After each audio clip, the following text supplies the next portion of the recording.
السلام عليكم، مرحبا بكم عند شيوات ماهر. فيديو جديد غادي نحضروا فيه عصير الحامض بالحليب، كيجي رائع ولذيذ. نشوفوا المقادير. عندنا نصف لتر حليب، عندنا واحد ياغورت بالنكهه اللي كتفضلوا بطبيعه الحال، وعندنا واحد جبنه يا اما مثلث يا اما المربع اللي موجود اللي متوفر، عندنا واحد فانيلا، وعندي 2 معالق ديال سنيده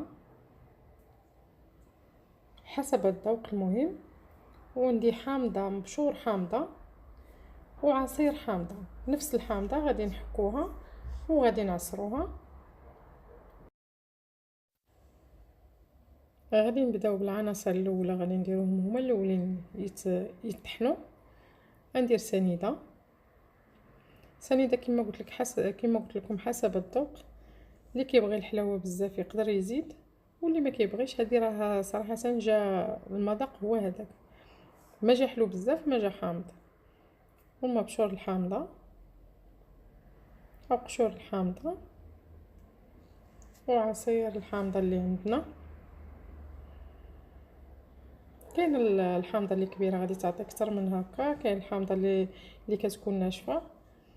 وكنديروا ديك الفرماجه، المهم اللي موجود.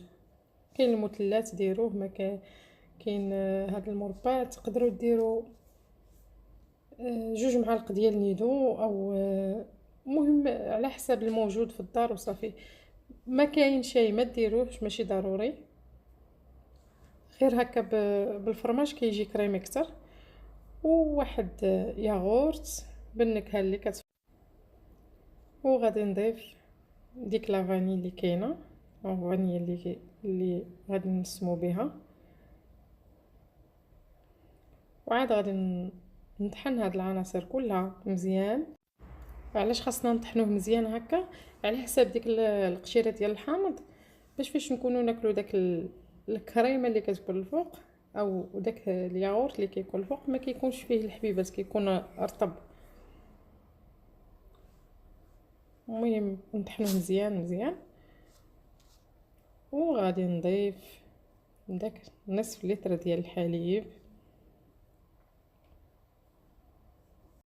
وبطبيعه الحال الا بغيتو كميه اكثر من هذه غادي تضاعفوا المقادير، ولا مثلا الا زدتو واحد ربعه ديال الحليب على هاد النص لتر ما غاديش يضر، زعما غادي يجي القوام ديالو كما نبغيو. المهم غادي نطحنو هكا واحد شويه. وها هو العصير ديالنا واجد. غنخويه في الكويسات ديال التقديم ونخليه ما بين 2 ساعات او 2 ساعات حتى 4 ديال الساعات، على ما كيجلس وكيبقى تعزل الطبقه التحتانيه ديال العصير بوحدها، والطبقه الكريميه كتبقى بوحدها الفوق. المهم على حساب شحال بغينا ديال داك العصير يكون كتر. الا بغينا غير شويه راه غير 1 ساعه ولا هكا شي ساعه تقريبا كيكون تعزل.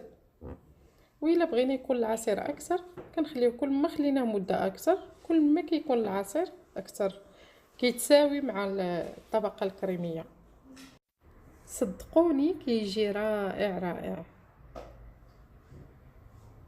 ومن بعد ما خليته انا تقريبا شي 4 ديال الساعات اللي خليته تفرقوا الطبقات. انا بغيت يكون شويه العصير كتر، مبغيتش يكون غير شويه. وشوفوا الطبقه الكريميه كي كتكون بحال الياغورت، ولذيذه لذيذه لذيذه. ان شاء الله يعجبكم العصير ديالي وتعجبكم الوصفه. وإلا عجبتكم الوصفه ديال اليوم ما تنساوش تنضموا للقناه بالضغط على زر صابوني وتفعيل الجرس باش يوصلكم كل جديد. وما تنسونيش بلا جيم ديالكم. والسلام عليكم.